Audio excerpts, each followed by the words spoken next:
महागणपतिं मनसा स्मरामि महागणपतिं मनसा स्मरामि। TR creations family అందరికీ నా హృదయపూర్వక ధన్యవాదాలు. అలాగే మనం చూస్తే కనుక ఈ అక్టోబర్ మాసానికి సంబంధించి మాస ఫలితాలు ఏ విధంగా ఉండబోతున్నాయి ఏంటనేది చూద్దాం. సో ఈ అక్టోబర్ 2న వచ్చి విజయదశమి మెయిన్ ఈవెంట్స్ ఫస్ట్ మనం చూద్దాం.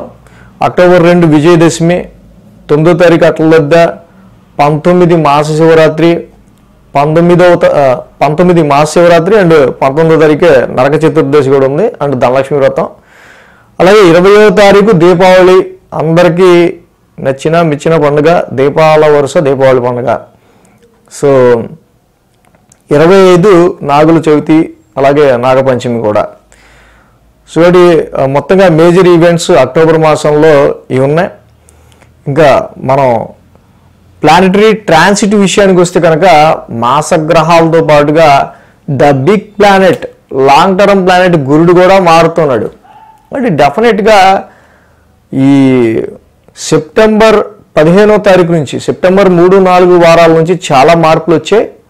ఆ మార్పుల్ని బేస్ చేసుకుని దానికి అనుగుణంగా మనకి ఇక్కడ మేజర్గా అక్టోబర్లో కూడా మేజర్ మనకి చాలా వరకు కూడా గ్రహాలు, అంటే ఇక్కడ బుధుడు, శుక్రుడు, రవి, అలాగే కుజుడు, మాసగ్రహాలతో పాటు గురుడు మారుతుండటం, so much of planetary position changes వల్ల మనకు కూడా మనం చేసే పనుల్లో చాలా వరకు కూడా కదలికలు అనేవి ఎక్కువగా కనిపిస్తూ ఉన్నాయి. సో ఏ రాశి వాళ్ళకి సంబంధించి దాని ఇంపాక్ట్ ఎలా ఉంటుందని మనం చెప్పుకుందాం. సో అక్టోబర్ 3వ తారీఖు వరకు బుధుడు తులారాశిలో అక్కడి నుంచి సంచారంలో ఉంటారు. అక్టోబర్ 3 నుంచి అక్టోబర్ 8వ తారీఖు నుంచి ఇక్కడ శుక్రుడు కన్యారాశిలో వస్తూ ఉన్నారు. అలాగే 17వ తారీఖున రవి తులారాశిలో వస్తున్నారు. గురుడు అక్టోబర్ 19 చెప్పా, గురుడు అతిచారం ఆల్రెడీ వీడియోస్ చేసాం మనం. అక్టోబర్ 19న గురుడు అతిచారంతో కర్కాటకంలోకి ఉచ్చ స్థితిలోకి వచ్చేస్తున్నారు. బుధుడు అక్టోబర్ 24న వృశ్చికంలోకి వస్తారు. అలాగే 27వ తారీఖు మళ్ళీ ఇక్కడ కుజుడు కూడా, అప్పటి వరకు కుజుడు ఇక్కడ మనకి తులారాశిలో ఉన్న కుజుడు 27 నుంచి వృశ్చికంలోకి వస్తున్నారు. సో ఈ విధంగా బుధ, శుక్ర, రవి, గురు, కుజులతో పాటు బుధుడు కూడా, ఇలా మొత్తంగా 5 గ్రహాల యొక్క ప్లానటరీ చేంజ్ ఉంది. సో దీని ఆధారంగా ద్వాదశ రాశుల వరకు సంబంధించి ఎలాంటి చేంజెస్ ఉండొచ్చు, ఏంటి, ఎలాంటి ఫలితాలు ఉండొచ్చు అనేది చూద్దాం. మేన్ రాశి వాళ్ళకి సంబంధించిద్దాం. మేన్ రాశి వాళ్ళకి సంబంధించి మనం చూసినట్టయితే కనుక ఈ రాశి వాళ్ళకి సంబంధించి పంచమంలో గురుడు, అలాగే షష్టమంలో కేతువు, అష్టమంలో బుధుడు, 3 గ్రహాల యొక్క అనుకూలత ఈ రాశి వాళ్ళకి కనిపిస్తుంది మేజర్గా. సో ఈ రాశికి మనం సంబంధించి చూస్తే కనుక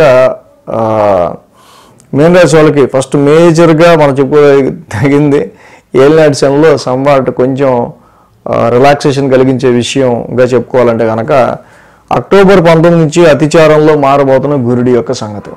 సో అక్టోబర్ 19 నుంచి గురుడు ఎప్పుడైతే అతిచారంలో మారుతున్నారో ఈ రాశి వాళ్ళకి సంబంధించి చాలా వరకు సమ్ సిచ్యువేషన్స్లో వెరీ ఇన్నర్ పీస్ డిస్టర్బెన్స్, ఏదో ఒక మానసికంగా ఒక రకమైన ఎమోషన్తో కూడుకుని ఉండటం, సో ఆన్ అండ్ ఆఫ్గా మీ హ్యాపీనెస్ ఉండటం, ఇలాంటివి కొంచెం 4-5 నెలలుగా ప్రాపర్టీస్ విషయంలో అయినా, సో స్థిరత్వానికి సంబంధించిన విషయాల్లో, ముఖ్యంగా గృహానికి సంబంధించిన విషయాల్లో, సో ఇలాంటి వాటిలో చాలా వరకు మీకు కొంత డిస్టర్బెన్స్ అనేది కనిపిస్తూ ఉంటుంది.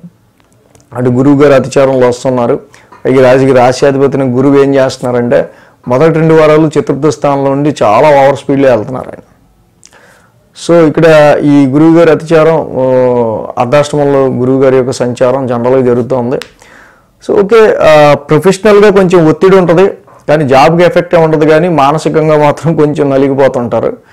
సో అక్టోబర్ 19 తర్వాత గురుడి అతిచారం సంవాట్ బిట్ రిలాక్సేషన్ వస్తుంది. ఒక సడన్గా మనకి తెలియకుండానే కొంతవరకు కొంత పాజిటివ్నెస్, పాజిటివ్ సిచ్యువేషన్స్ మనకి ఎదురయ్యే ఆస్కారాలు మీనరాశి వాళ్ళకి ఈ పంచమంలో గురుడి వల్ల ఏర్పడుతున్నాయి. ఇక అలాగే అష్టమ స్థానంలో కేతు, ఎలాగో ఇక్కడ షష్టమ స్థానంలో కేతు జనరల్గా యోగిస్తారు. ఇక్కడ షష్టమంలో ఉన్న కేతువు చాలా వరకు కూడా రుణ రోగ శత్రుస్థానం ఈ స్థానంలో పాపగ్రహాలు పాపస్థానంలో యోగిస్తాయి. ఉపచయ స్థానం పైగా బట్ ఈ కేతు మాత్రం కొన్ని విషయాల్లో ఎనిమీస్కి సంబంధించి కావచ్చు, అపోనెంట్స్కి సంబంధించి కావచ్చు, చాలా సందర్భాల్లో ఇక్కడ కొంతవరకు చూసి చూడనట్టుగా మనం ముందుకు వెళ్ళడానికి, శత్రుత్వాన్ని చాలా వరకు తగ్గించుకోవడానికి కేతు మనకి ఇక్కడ హెల్ప్ చేస్తుంటాడు. ఇక్కడ ప్రాబ్లం ఉంటుంది, ఇక్కడ కాన్ఫ్లిక్ట్ ఉంటుంది, దీనివల్ల మనకి అనవసరం తలకాయ నొప్పి ఉంటుంది అంటే అక్కడి నుంచి తీసేస్తూ ఉంటాడు మన ఆలోచనని కేతు. సో ఇలా కేతు ఆయన చేసే మంచి ఆయన చేస్తున్నాడు. ఇంకా బుధుడు కూడా అష్టమ స్థాన సంచారంలో ఆయన కూడా 24వ తారీఖు వరకు కూడా, మొదటి 24వ తారీఖు వరకు 24 రోజులు ఆయన అష్టమ స్థానంలో ఉంటున్నారు ఫ్రెండ్లీ హౌస్లో. చాలా వరకు బుధుడు కూడా అదర్ సోర్స్ ఆఫ్ ఇన్కమ్కి సంబంధించిన విషయాల్లోనూ మీకు మంచి పాజిటివ్నెస్ని క్రియేట్ చేస్తున్నాడు. ఇక్కడ మెయిన్ ఇంకా వీటి విషయాల్లో మనం చెప్పుకోదగింది ఏంటంటే రవి కుజుల యొక్క కంజంక్షన్ అక్టోబర్ 17 నుంచి అక్టోబర్ 27 వరకు 10 రోజుల పాటు రవి కుజుల యొక్క కంజంక్షన్ అనేది మనకి మీన రాశిలో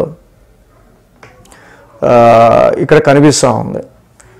సో ఈ రవి కుజుల యొక్క కంజంక్షన్ అష్టమ స్థానంలో ఉంది కాబట్టి అక్టోబర్ 17 నుంచి అక్టోబర్ 27 వరకు కూడా ఇద్దరు dry planets and fiery planets take care about your health, more over heat are dehydration.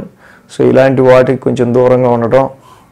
So కొన్నిసార్లు ఈ 8th హౌస్లో రవి కుజులు కొంచెం ఆరోగ్యం మీద ఎక్కువ ఇంపాక్ట్ చూపిస్తుంటారు. అది బోన్ మీద కావచ్చు, మజిల్ మీద కావచ్చు, సమ్ బ్లడ్ రిలేటెడ్గా కూడా కావచ్చు. ఇలాగా కొంత ఇష్యూస్ని క్రియేట్ చేస్తుంటారు కాబట్టి ఓవర్ హీట్ లేకుండా బాడీని కొంచెం చూసుకుంటూ ఉంటాం.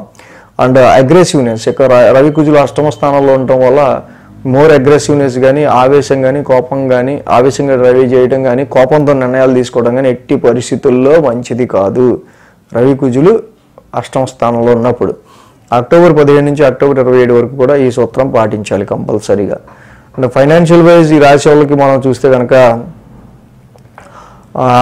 మేజర్గా ఫైనాన్షియల్ వైజ్ మనకు కొంచెం కుజుడి యొక్క సంచారం కొంచెం అనుకూలంగా లేదు. ఇంకా చాలా వరకు కూడా 27వ తారీఖు వరకు కూడా ఆయన అష్టమ స్థానంలోనే వెళ్తూ ఉంటారు. సో కుజుడు ఒక అష్టమ స్థానంలో ఉండగా రవి శుక్రులు ఇద్దరు కూడా సప్తమంలో ఉన్నారు. వాళ్ళ వల్ల కూడా పెద్ద బెటర్మెంట్ ఏం లేదు. వ్యాపారంలో అయినా, మ్యారేజ్ మ్యాచెస్ ఎడ్యుకేషన్లో కూడా పెద్ద అంత రిజల్ట్స్ ఉండవు. పైగా రవిశనుల యొక్క సమసప్తం కూడా జరుగుతుంది ఇక్కడ. ఈ రవిశనుల యొక్క సమసప్తం జరుగుతూ ఉంటాం. మేజర్గా ఈ రాశి వాళ్ళకి సప్తమ స్థానంలోనే రవి ఉంటాం. అక్కడ ఇది ఇమీడియట్ హెడ్స్ వల్ల, మీ బాసెస్ వల్ల డైరెక్ట్ ప్రెషర్ అనేది ఇక్కడ మనకు కనిపిస్తూ ఉంది. ఆ విషయంలోనూ మీకు మీ ఎదుటి వాళ్ళకి మధ్య డిస్టెంటివ్గా అనవసరమైన డిస్టర్బెన్సెస్ రాకుండా ఉంటాం. మ్యారిటల్ లైఫ్లో లైఫ్ పార్ట్నర్తో కావచ్చు, బిజినెస్ లైఫ్లో బిజినెస్ పార్ట్నర్తో కావచ్చు, వెరీ క్లోజ్ రిలేషన్స్లో కావచ్చు, ఇవి రాకుండా చూసుకోవాల్సిన అవసరం మనకి మేజర్గా మీన రాశి వాళ్ళకి కనిపిస్తూ ఉంది. సో ఈ రాశికి గురువు గారి యొక్క సంచారం పంచమంలోకి రావటం ఒక అడ్వాంటేజ్. జనరల్గా అది మనం రైట్ టిక్ కొట్టుకోవచ్చు. బట్ ఏలినాటి శని నెత్తి మీద నడుస్తుంది కాబట్టి శనికి తైలాభిషేకం చేసుకుంటూ వెళ్ళటం, నీలాంజన సమాభాసం చదువుకోవడం చాలా మంచిది ఈ రాశి వాళ్ళు. అలాగే ఇక్కడ రవి యొక్క సంచారం సప్తమంలోనూ అష్టమంలో రెండూ బాగుండాల. యాక్చువల్గా జపాకుష్మ సంకాసం రవి నవగ్రహ శాంతి మంత్రం చదువుకుంటూ ఉండటం మంచిది. ముఖ్యంగా కుజుడి యొక్క అష్టమ స్థాన సంచారం అసలు 27వ తారీఖు వరకు కూడా అష్టమంలో ఉంటున్నారు కాబట్టి ఇక్కడ ఈ రాశి వాళ్ళకి సంబంధించి ఇక్కడ లాంగ్ జర్నీస్లో కానీ, ఫారెన్ ట్రావెల్స్లో కానీ, హైయర్ ఎడ్యుకేషన్లో కానీ, భాగ్యస్థానానికి సంబంధించి కానీ కొంతవరకు కొన్ని ఖర్చులు, సమ్ అన్ఎక్స్పెక్టెడ్ ఎక్స్పెన్సెస్ లాంటివి కూడా కనిపిస్తూ ఉన్నాయి. వీటి విషయాల్లో మెయిన్గా కుజుడికి సుబ్రహ్మణ్య స్వామి ఆరాధన చేసుకోవడం, కేజింపావు కందులు, రెడ్ క్లాత్ దానం ఇవ్వటం, ఆదివారం పూట కూడా శివాలయంలో శివుడికి అభిషేకం చేసుకొని కేజింపావు గోధుమలు, రెడ్ క్లాత్ దానం ఇవ్వటం, అక్టోబర్ 15 నుంచి అక్టోబర్ 27 వరకు ఈ 10 రోజులు మెయిన్గా చాలా ముఖ్యంగా చెప్పబడుతుంది. సో మెయిన్గా మరి ఈ ఏలినాటి శని రాశిలో శని వల్ల ఎప్పుడు వీళ్ళకి మోర్ ప్రెషర్ ఉంటుంది. పంచమంలోకి మారిన గురుడి వల్ల ఏంటి తెలియకుండానే కొన్ని పాజిటివ్స్ మనకి ఎప్పుడు ఏ వారంలో ఏ డేస్ నుంచి స్టార్ట్ అవ్వచ్చు. రవి కుజుల అష్టమ స్థాన సంచారం వల్ల నిజంగా ఇందా చెప్పినట్టు హెల్త్ ప్రాబ్లం కానీ, dryness of your personal joint accounts విషయంలో కానీ ఎప్పుడు రావచ్చు అనేది మనకి మెయిన్గా ఏ వీక్లో ఏ డేట్స్లో రావచ్చు అనేది వీక్లీ ఫాలో అయితే బాగా తెలుస్తుంది. పర్టిక్యులర్ వీక్లో ఏ రెమెడీ చేస్తే బాగుంటుందో కూడా ఇంకా బాగా తెలుస్తుంది వీక్లీ ఫాలో అవుతాయి. సో అది కూడా ఫాలో అయితే మంచిది. సో మొత్తానికి అక్టోబర్ మాసానికి సంబంధించి రాశి ఫలాలు ఈ విధంగా ఉన్నాయి. So thanks for watching TR creations.